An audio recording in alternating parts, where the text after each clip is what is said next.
안녕하십니까. 오늘은 2025년 9월 23일 화요일입니다. 네, 오늘도 난세 영웅 흑영령을 아십니까? 135쪽부터 읽어보겠습니다. 요즘 아침 저녁으로 날씨가 많이 시원해졌죠. 가을입니다.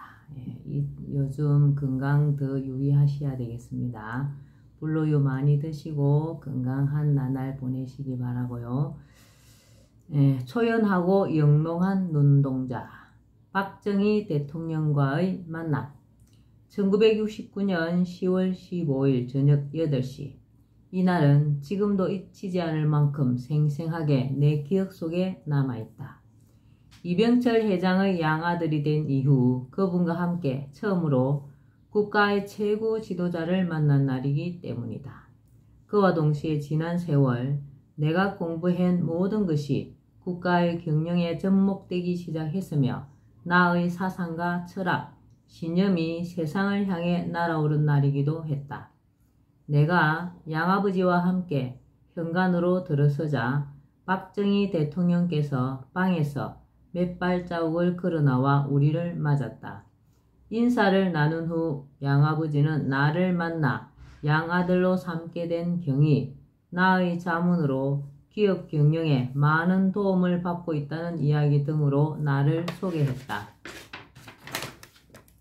제가 이 아이를 처음 만난 날은 집사람과 함께 외출할 일이 있어서 기사에게 차를 대기시키도록 하고 차를 막 타려고 할 때였습니다. 그때 열린 대문 안으로 이 아이가 황급히 오는 것이 아닙니까? 자신은 고학생인데 신발을 다 팔아야 공부하러 갈 수 있다고 공부할 수 있는 시간을 좀 달라고 하더군요. 은혜는 꼭 갚겠다고 그때 저는 이 아이의 눈빛에 온통 마음을 뺏기고 말았습니다. 제가 살아오면서 그렇게 초연하고 영롱한 눈동자를 본 일이 없었습니다. 도저히 거부할 수 없는 어떤 힘에 압도당하는 느낌이었다고나 할까요? 양아버지는 말을 계속 이어갔다. 더구나 함께 있으면서 대화를 해보니 유, 물, 기독교와 주역을 통달한 이 아이의 지혜는 막힘이 없었습니다. 천문지리와 천지조화의 원리를 꿰뚫고 있으며 미래를 내다보는 뛰어난 해안은 한 번도 틀린 적이 없었고 국내나 국제 정세에도 국내 제일이라고 보시면 됩니다. 저는 이 아이의 말을 듣고 회사의 노조 문제를 해결하기도 했고 여러가지 제도를 고쳐 좋은 성과를 거두기도 했습니다. 이 아이는 자갈밭을 운전한 뒤에 아스팔트를 운전하는 사람처럼 어려서부터 고생을 많이 했음에도 불구하고 전혀 어두운 그늘이 없고 마치 인생을 다 깨달은 사람처럼 초연하고 표정이 밝습니다. 저는 이 아이만 보면 얼마나 마음이 든든한지 모르겠습니다. 그런데 요즘 각하의 고뇌하시는 모습을 보면서 제 자식놈을 소개해야겠다고 생각했습니다. 양아버지의 말에 고개를 끄덕이시며 놀란 표정으로 듣고 있던 대통령이 물었다. 이 아이가 국제 정세까지도 잘 안다고 하셨습니까? 예, 각하. 이 아이에게 직접 한국의 주변 정세에 대해 한번 물어보십시오. 대통령 비선 정책 보좌역이 되다. 대통령이 나를 향해 말을 시작했다. 자네 부친인 이 회장의 말을 듣고 보니 신뢰가 가는군. 나는 요즘 국내외적으로 많은 어려움에 처해 있네. 야당과 미국 등에서 인권을 내세워 나를 어떻게 해보려고 하네.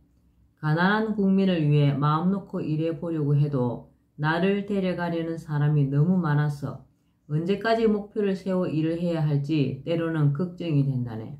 그래서 국가 대사를 위해 오늘 자네와 함께 허심탄회하게 한번 대화를 해보기로 했네. 국민 개개인이 가난에서 해방되는 것이 곧 인권 보장이요. 민주주의가 가능해지는 첫걸음인데 경제는 내팽개치고 미국식 민주주의만 따라가면 제일이라는 야당의 주장을 보면 참으로 나라 장래가 걱정이야. 한국식 민주주의로 나라의 경제가 부강해지다 보면 중산층이 생기고 중산층이 많이 생기면 교육 수준이 높아지고 민주주의는 자연스럽게 이루어지는 것이지 미국 민주주의를 말로만 배울 수 있는 것이 아니며 경제 성장 없이는 얻을 수 없는 것이 아니겠는가. 야당 정치인들이 서구식 민주주의를 부르짖고 있지만 그것은 정권을 잡기 위한 하나의 구호일 뿐이지 그들이 정권을 잡으면 서구식 민주주의를 할 수 있을 것 같은가? 결국 부정과 부패가 나라를 절단내고 말겠지. 우리에겐 한국식 민주주의가 필요한 거야. 선 경제건설 후 민주주의가 나의 소신이네. 허군, 자네는 이러한 나의 생각을 어떻게 생각하나? 각하께서는 수많은 가난의 경험과 조직 관리의 경험과 대인관계의 실제 경험자로서 저에게는 스승입니다. 그러나 저는 천부적인 천의지혜로 몇 말씀 드리겠습니다. 각하가 훗날 비록 독재자라고 비난을 받더라도 경제발전 하나는 강력하게 추진해 이 땅에서 가난을 뿌리 뽑고 중산층을 늘리고 교육 수준을 높여야 합니다. 결의단계 천하리 구명응구 만세명이라는 말이 있습니다. 이익을 구하려면 모든 사람에게 돌아가는 사업을 하고 이름을 얻으려면 만세에 남을 이름을 구하라는 말입니다. 당장 국민과 야당으로부터 욕을 먹을지라도 가난한 우리 국민 모두에게 큰 이익이 돌아가는 일이라면 실컷 욕을 먹으십시오.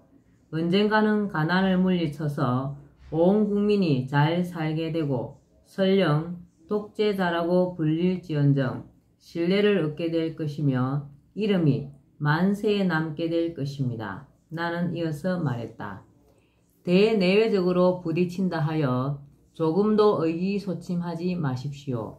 이미 각하는 용의 허리에 올라탄 기룡지상의 운명입니다. 백성들을 가난으로부터 구하겠다는 높은 이상인 용의 허리에 올라탔으므로 뛰어내리면 죽고 맙니다. 용이 목적지에 도착하기 전에 포기해서는 안 된다는 것이 기룡지상의 숙명입니다. 이 대화를 시작으로 나는 20살 약간의 나이에 한나라 최고 지도자와 국내외 문제로 많은 대화를 나누게 되었다. 대통령은 나를 수시로 불러 자문했고 이에 나는 성심성의껏 보좌했다. 말하자면 나는 그늘에서 박정희 대통령의 고민을 들어주고 해결책을 제시하는 비선정책 보좌역이었다. 이 일은 박정희 대통령께서 돌아가시기 전까지 계속되었으며 그동안 새마을운동을 기획, 건의하여 실현시키고 그 외에도 방송통신교육제도, 소련 내 한국 핵미사일 기지 인수 등 100여 가지가 넘는 정책을 건의하여 실현시킴으로써 우리나라의 급속한 고도 경제 성장과 농촌에 괄목할 만한 변화에 일익을 담당하였다. 내가 박정희 전 대통령의 비선정책 보좌역을 수행한 사실에 대해서는 당시 청와대 대통령실 수석비서관이었던 고 장국진 박사의 증언 영상과 고 용태영 변호사의 법정 증언 내용이 남아있다. 용태영 변호사는 국가를 상대로 소송을 제기하여 석가탄신일을 공휴일로 만든 유명한 변호사이다. 당시 그 변호사의 집이 청와대 옆에 있었는데 집 건물이 청와대의 담장에 걸쳐진 형태로 되어 있어 청와대 검문소를 통해야만 집으로 드나들 수 있었다. 이를 못마땅하게 생각한 차지철 당시 경호실장이 청와대 경호 문제를 구실로 그 집을 철거시키려고 하였다. 박정희 전 대통령이 이 사실을 알고 차지철 경호실장이 용 변호사를 괴롭힌 적은 없는지 등 내게 사정을 알아보라고 지시하여 내가 용태영 변호사를 찾아간 적이 있었다. 박 전 대통령이 서거하고 상당한 세월이 지난 후 나는 나의 어린 시절부터 청년 시절 이병철 회장의 양아들이 된 일, 이병철 회장의 기업 경영에 여러 가지로 도움을 준 일, 이병철 회장의 소개로 박정희 전 대통령 비선정책보좌역이 되어 대통령과 대화하고 많은 정책을 건의하여 실현되게 했던 일 등 국가적 비사들이 포함된 무궁화 꽃은 지지 않았다 2000년 라는 자서전을 펴냈고 이 책은 당시 많은 사람에게 큰 반향을 일으켰다. 그런데 훗날 법정에서 내 자서전의 내용이 진위 시비에 휘말리게 되었다. 어떻게 그렇게 젊은 나이에 박정희 전 대통령의 비선정책 보좌역을 할 수 있었느냐는 것이었다. 이때 용태영 변호사가 짜진하여 법정에 나와서 자신의 집 문제로 청와대에서 심부름을 나왔던 청년에 대해 말하면서 그 청년이 허경영이 맞고 그 청년이 차지철 경호실장보다 더 대통령의 신임을 받고 있었던 것 같다고 말한 것이 바로 그 법정 정언 내용이다. 부시 취임 축하 파티. 한참 훗날 이야기지만 법정 시비와 관련하여 이곳에 확실히 밝혀놓고 싶은 것이 있다. 2001년 1월 16일 당시 민주공화당 총재였던 나는 미국 대사 대리의 전화를 받고 당일 비자와 비행기 티켓을 받아 1월 17일 대한항공편으로 미국에 가서 1월 18일 워싱턴에서 부시 취임 축하 댄스 파티에 참석하고 20일 부시 취임식에도 참석했다. 취임 축하 파티는 3곳에서 개최되었는데 그 중에서도 유니언 스테이션에서 열린 촛불 만찬은 전 세계 유명 인사 250명만 초청되는 A급 파티로 우리나라 정치인으로서는 유일하게 내가 초청받았다. 여기에는 부시 대통령 내외나 체니 부통령 내외도 참석했다. 당시도 그랬지만 지금도 우리 국민 중에는 이 사실을 의아하게 생각할 사람이 있을 것이다. 내가 박정희 전 대통령의 비선정책 보좌역을 했다는 사실은 우리 국민은 대부분 모르고 있지만 미국 정보 당국은 이미 잘 알고 있는 사실이며 내가 엄청난 두뇌의 소유자라는 것도 알고 있다. 당시 부시 대통령 측에서는 북한 핵을 어떻게 다뤄야 하는지에 대해 내 의견을 물었고 나는 미국이 하려는 CVPE 방식에 대해 그것은 북한으로서는 받아들이기 어려운 것이므로 FVID 방식으로 해야 성과를 거둘 수 있다고 조언했다. CVPE란 약자로 북한의 핵을 완벽하게 검증 가능하게 영구히 되돌릴 수 없게 미국이 직접 제거하는 방식이고 FVID는 약자로 북한 핵을 충분히 검증 가능하게 되돌릴 수 없게 북한이 직접 해체하게 하는 방식이다. 이처럼 내가 부시 취임 파티에 참석했던 것은 엄연한 사실이다. 그런데 법정에서 검찰 측은 내가 조지 부시 대통령 취임 축하 파티에 참석했다고 한 것을 거짓말이라고 주장했다. 내가 부시로부터 초청받은 적도 없고 파티에 간 적도 없다는 것이 검찰 공소장의 요지였다. 우리 측에서 증거로 제출한 부시와 내가 나란히 찍은 사진은 합성이라는 것이었다. 물론 부시와 찍은 사진은 편집한 사진이었다. 그러나 그것은 내가 편집한 것이 아니라 미국의 한 한인 방송사에서 내가 부시 대통령 취임식 전날 축하 파티에 참석한 사실을 방송하기 위해 편집한 것이었다. 참석 여부를 확인할 수 있는 다른 많은 사진과 증거물을 제출했음에도 불구하고 편집된 사진 한 장만 증거로 채택하여 나는 천하의 허풍쟁이요 거짓말쟁이가 될 상황에 놓이게 되었다. 그 당시 나는 종로에서 국회의원 선거에 출마하려고 했다. 흑영영 신드롬이라는 말이 있을 정도로 내가 인기 절정이었던 때였다. 내가 구속되자 부시의 오랜 친구이고 주식회사 영암모자 회장이었던 백성학 개인방송 이사회 의장이 나를 위해 증언에 나섰다. 백성학 영암모자 회장은 내가 부시의 초청을 받아 비행기를 타고 가던 날 내 옆자리에 앉았던 사람으로 나와 함께 취임 축하 파티에 초청받아 내가 참석한 것을 직접 본 사람이었다. 백성학 영암모자 회장의 증언 내용은 신동아 2008년 8월호와 법원 증언에 나와 있다. 당시 법정에서 나를 위해 증언을 해준 분들에게 이 지민을 빌려 진심으로 감사드린다. 새마을운동을 창안하다. 새마을운동이 우리나라 농촌을 몰라보게 변화시키고 나라를 발전시킨 하나의 동인이었다는 것을 부인할 사람은 별로 없으리라 생각한다. 당연히 돌아가신 박정희 대통령의 결단과 추진력으로 일구어낸 그분의 커다란 업적 중 하나이다. 그런데 이 새마을운동에 대해 최초의 아이디어를 낸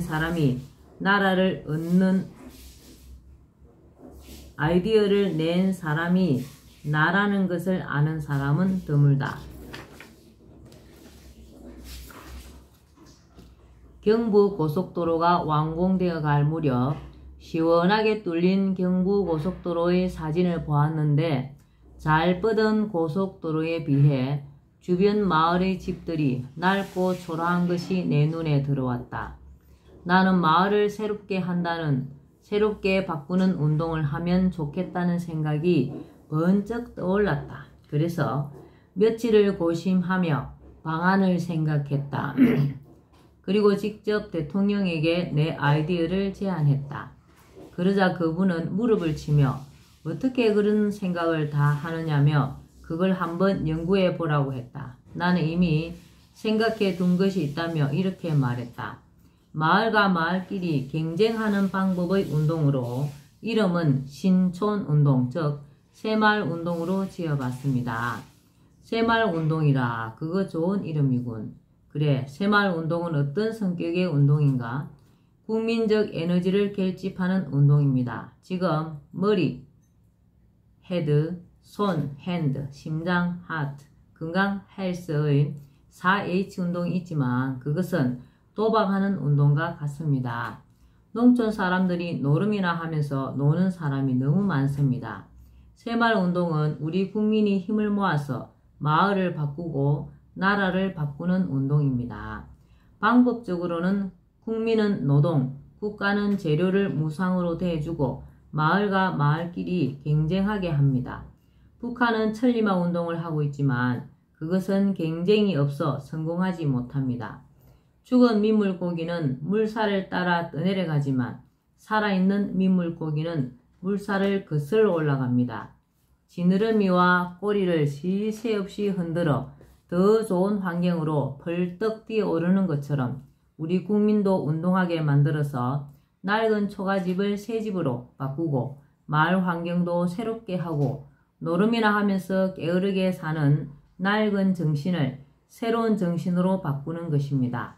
그래서 새마을운동의 3대 정신으로 자조, 근면, 협동을 정해보았습니다.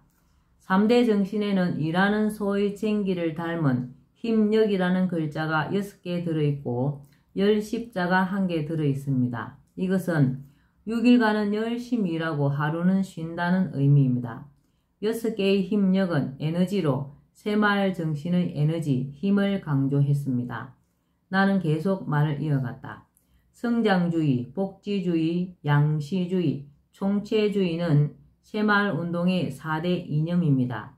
그리고 살기 좋은 고장, 보람 있는 일터, 건강한 사회, 자랑스러운 나라 건설은 4대 목표이고요.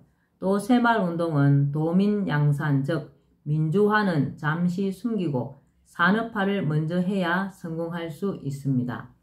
듣고 있던 그분이 얼굴에 기쁨을 감추지 못하며 말했다. 정말 좋군. 그런데 이름의 아이디어는 어디서 얻었는가? 참 많습니다. 어린 시절 머슴살이 체험과 서양의 실용사상, 아담 스미스의 국부사상, 막스 베버의 자본사상, 기독교의 중립사상 등 서양의 것을 세로 신자로 했습니다. 그리고 우리나라의 전통사상, 유교의 중용사상, 불교의 중도사상, 도교의 중화사상 등 동양의 전통적인 것은 마을 촌이 상징하게 했고요. 동양 것과 서양 것의 혼합이지요. 이렇게 하여 얼마 가지 않아 내 아이디어가 국가의 정책으로 채택됐다. 새마을운동이 일어난 것이다. 마을 주민들이 노동력을 대면 국가가 그만큼 시멘트를 무료로 주니 마을끼리 경쟁이 불붙었다. 일하지 않는 마을은 시멘트를 한 포도 주지 않았기에 다들 경쟁적으로 열심히 운동에 임했다. 집의 지붕, 도로, 하천의 보수부터 가축 사료에 이르기까지 새마을운동은 잠자던 농촌과 국민의 정신을 깨워 자신과 환경을 새롭게 바꾸어 갔다. 우리의 새마을운동이 대성공을 거두자 중국에서는 공산주의는 숨기고 산업을 양성한다는 도공양산, 빛인 공산주의를 숨기고 어둠인 자본주의를 양상한다는 뜻의 도광양해를 내세우며 우리의 새마을운동을 따라하기에 이르렀고 차츰 새마을운동은 전 세계로 퍼져나가기 시작했다. 이후 새마을운동은 전 세계 개발도상국에서 배우러 오는 것은 물론 유엔과 세계은행에서도 빈곤 극복을 위한 이상적 모델로 평가하며 지금도 세계 각지의 개발도상국들에서 새마을운동의 경험을 전수해달라는 요청이 계속되는 것으로 알고 있다. 오늘은 여기까지만 읽겠습니다. 오늘도 흑영령을 많이 부르고 알려서 하늘의 복을 짓는 행복하고 뜻깊은 날 되시기 바랍니다. 감사합니다. 흑영령, 흑영령, 흑영령.